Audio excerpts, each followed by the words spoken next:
Berjumpa lagi dengan saya dalam pelajaran Pendidikan Kewarganegaraan kelas 8. Kali ini kita akan membahas tentang kedudukan dan fungsi Undang-Undang Dasar 1945 dalam sistem hukum nasional. Untuk kompetensi dasar kita, yaitu menelaah makna, kedudukan, dan fungsi Undang-Undang Dasar 1945 serta peraturan perundang-undangan lainnya dalam sistem hukum nasional. Kompetensi keterampilan menyajikan hasil telaah, makna, kedudukan, dan fungsi Undang-Undang Dasar 1945 dalam kehidupan sehari-hari. Tujuan pembelajaran kita yang pertama, peserta didik mampu menghargai makna, kedudukan, dan fungsi Undang-Undang Dasar 1945. Yang kedua, peserta didik mampu mendukung kedudukan, fungsi, dan makna Undang-Undang Dasar 1945. Yang ketiga, peserta didik mampu merasionalkan makna, kedudukan, dan fungsi Undang-Undang Dasar 1945. Dan yang terakhir, peserta didik mampu melaksanakan makna dan fungsi Undang-Undang Dasar 1945. Dalam materi ini, nilai karakter yang kita akan kembangkan yaitu tanggung jawab. Kenapa? Kita dituntut untuk mengerti dan memahami kedudukan dan fungsi Undang-Undang Dasar 1945 dalam sistem hukum nasional dan membuat kita menyadari tugas kita sebagai warga negara untuk turut serta menjaga dan mempertahankan Undang-Undang Dasar 1945. Pada materi ini, peta konsepnya yaitu kedudukan dan fungsi Undang-Undang Dasar 1945 dalam sistem hukum nasional. Ada 3 pokok pembahasan. Yang pertama, makna Undang-Undang Dasar Negara Republik Indonesia 1945 dalam sistem hukum nasional. Yang kedua, kedudukan dan fungsi Undang-Undang Dasar 1945 dalam sistem hukum nasional. Yang ketiga, kedudukan peraturan perundang-undangan dalam sistem hukum nasional. Kita masuk di pengertian konstitusi. Coba kalian perhatikan buku kalian halaman 31. Di situ sudah dijelaskan pengertian konstitusi secara harfiah. Ya, kita lihat. Ya. Konstitusi berasal dari bahasa Prancis, yaitu constituer, yang artinya membentuk. Kalau dalam Kamus Besar Bahasa Indonesia, konstitusi segala ketentuan dan aturan tentang ketatanegaraan, undang-undang dasar, dan sebagainya. Nah, itu menurut dari Kamus Besar Bahasa Indonesia. Kalau menurut dari para ahli, coba perhatikan tokoh ini. Masih ingat kalian dengan tokoh ini? Ya, dia adalah seorang ahli politik, yaitu Charles Frederick Strong. Dia mendefinisikan konstitusi sebagai kumpulan prinsip atau asas yang mendasari kekuasaan pemerintah, hak-hak masyarakat, serta hubungan dari keduanya. Itu kalau menurut dari Charles Frederick Strong. Kemudian tokoh yang kedua, coba kalian perhatikan. Dia adalah Kenneth Clinton Ware. Dia mendefinisikan konstitusi sebagai keseluruhan sistem pemerintahan sebuah negara serta berbagai aturan yang membentuk dan mengatur pemerintahan yang bersangkutan.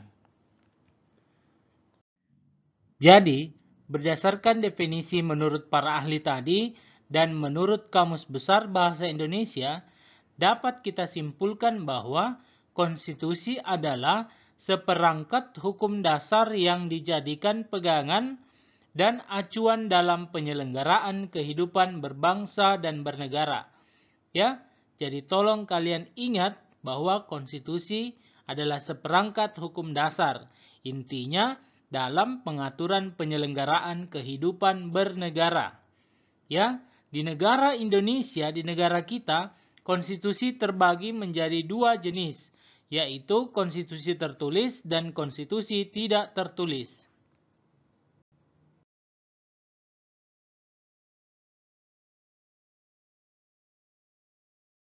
Perlu kalian ketahui, konstitusi di negara kita ada dua jenis, yaitu konstitusi tertulis dan konstitusi tidak tertulis.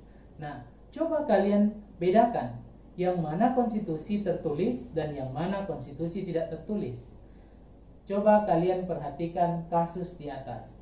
Kasus yang pertama itu tentang pelanggaran rambu-rambu lalu lintas, dan kasus yang kedua adalah kasus Silariang perkawinan menyimpang dari aturan masyarakat Bugis. Nah, kalau kalian melihat dua contoh kasus di atas, kalian bisa membedakan yang mana konstitusi tertulis dan yang mana konstitusi tidak tertulis. Coba perhatikan. Kalau konstitusi tertulis, artinya konstitusi yang dituangkan dalam dokumen formal berupa peraturan perundang-undangan disahkan oleh kepala negara dan dicatat dalam lembaran negara, seperti contohnya Undang-Undang Lalu Lintas, Undang-Undang Korupsi, Undang-Undang Perlindungan Anak, dan undang-undang lainnya yang dicatat dalam dokumen formal. Sedangkan kalau konstitusi tidak tertulis, artinya konstitusi yang tidak dicatat dalam dokumen formal, tidak disahkan oleh kepala negara, tidak dicatat dalam lembaran negara, hanya berkembang di masyarakat. Contohnya seperti konvensi atau hukum adat. Berikut kita masuk di makna alinea pembukaan Undang-Undang Dasar 1945. Di sini terdapat 4 pokok pikiran dalam pembukaan Undang-Undang Dasar 1945. Nah, di pokok pikiran yang pertama itu menyangkut tentang persatuan. Pokok pikiran yang kedua menyangkut tentang keadilan sosial. Pokok pikiran yang ketiga menyangkut tentang kedaulatan rakyat. Pokok pikiran yang keempat menyangkut tentang ketuhanan dan kemanusiaan. Jadi, secara keseluruhan dapat kita simpulkan dari 4 pokok pikiran ini, yang pertama menjadi sumber motivasi, aspirasi, serta tekad perjuangan bangsa Indonesia. Yang kedua, menjadi sumber cita-cita hukum dan moral yang ditegakkan baik di lingkungan nasional maupun di lingkungan dunia. Yang ketiga, mengandung nilai-nilai universal yang dijunjung tinggi oleh seluruh masyarakat Indonesia. Dan yang keempat, mengandung nilai-nilai yang mampu mengikuti dinamika masyarakat dan tetap menjadi landasan perjuangan bangsa dan negara Indonesia. Berikut kita akan bahas makna Undang-Undang Dasar, ya tepatnya di batang tubuh. Tapi sebelumnya perlu kalian ketahui, sebelum amandemen, undang-undang itu terdiri menjadi 3 bagian, yaitu pembukaan, kemudian batang tubuh, dan penjelasan. Setelah melewati beberapa kali amandemen atau perubahan, undang-undang itu menjadi 2 bagian, yaitu pembukaan dan batang tubuh, di mana batang tubuh terdiri dari bab, pasal, ayat, aturan peralihan, dan aturan tambahan. Nah, pembukaan dan batang tubuh merupakan suatu kesatuan yang terpadu dan tidak dapat dipisahkan. Batang tubuh merupakan perwujudan dari penjabaran pokok-pokok pikiran pembukaan Undang-Undang Dasar ke dalam bentuk pasal-pasal. Oleh karena itu, setiap pembuatan peraturan perundang-undangan lainnya harus bersumber pada pasal-pasal yang berisi ketentuan pokok dan penyelenggaraan kehidupan berbangsa dan bernegara. Nah, coba kita lihat isi pembukaan atau batang tubuh Undang-Undang Dasar setelah diamandemen, yaitu terdapat 2 bagian, yaitu yang pertama, pasal yang berisi materi pengaturan sistem pemerintahan negara, yaitu pasal-pasal yang mengatur tentang kedudukan, tugas, wewenang, dan saling hubungan lembaga dengan negara.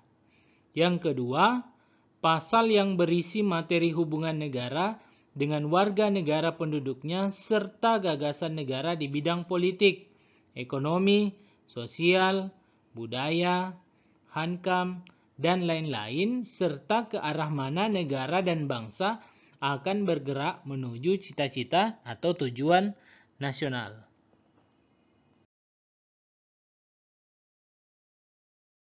Sebagai penutup dalam pertemuan kali ini, saya ingin mendengarkan pendapat Anda. Bulan ini adalah bulan memasuki kemerdekaan bangsa Indonesia. Nah, kalian bagaimana cara Anda mengisi kemerdekaan bangsa Indonesia saat ini? Apa yang kalian lakukan untuk memaknai kemerdekaan bangsa Indonesia? Sekian dan terima kasih.